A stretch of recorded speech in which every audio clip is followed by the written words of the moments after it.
Australia and Britain are now at a new dawn in their trading relationship, according to Prime Minister Boris Johnson. As a result, many British products such as cars, Scotch whisky, biscuits and ceramics will be cheaper to sell to Australia. But alongside improved trading terms, the new deal is expected to pave the way for new deals with 11 more countries. But how? Express.co.uk brings you the latest Brexit news. The UK and Australia have now agreed the major terms for a free trade deal. This landmark deal is the first agreed upon by Britain since the Brexit trade agreement was finalised. The government has long argued Brexit paved the way for better deals, and now many are in support of the free trade agreement outlined with Australia. The deal has now been fully ratified as of yet, and therefore the text has yet to be published, but the key terms involve the removal of most tariffs as soon as a deal is done. After 15 years, there will be no tariffs or quotas on agricultural trade. This will give Australia better access to the UK food market, as well as enabling easier and cheaper trade for Australian farms to export products to the UK. British companies will also enjoy this same access to the Australian market. The British government said the deal means iconic British products like cars, Scotch whisky, biscuits and ceramics will be cheaper to sell into Australia. Before the coronavirus pandemic, the UK exported around £12 billion worth of goods and services to Australia.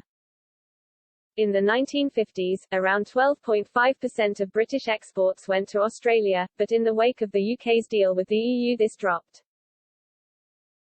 With the new trade deal, trade figures are expected to increase because trade will become much easier. Some UK farmers fear they may be undercut on price and standards. However, Secretary of State for International Trade Liz Truss has said the deal will not harm British farmers and they will be protected by the gradual phasing out of tariffs. She said there will be a 5-year period of safeguards to make sure that there are no import surges into the UK market. But not only will the deal open up trade relations between the UK and Australia, but the deal is also opening up opportunities in a further 11 countries.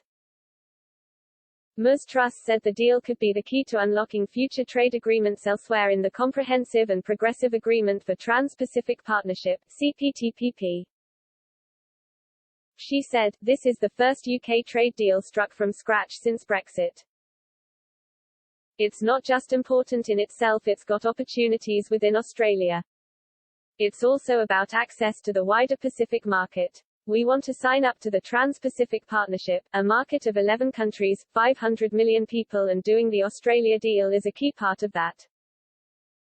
That's where the growing demand is for the kind of products and services we sell."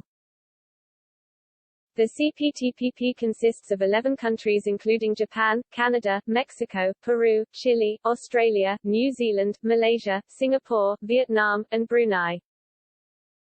More than 500 million people live in these countries, and the trading partnership made up £110 billion worth of UK trade in 2019.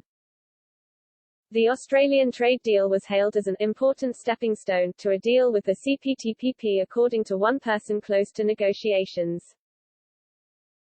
An agreement with the CPTPP would be seen as another major win for Ms. Truss, as the partnership includes a number of fast-growing economics and established regional players. Any deal would be seen as a huge win for Boris Johnson's post-Brexit Global Britain agenda.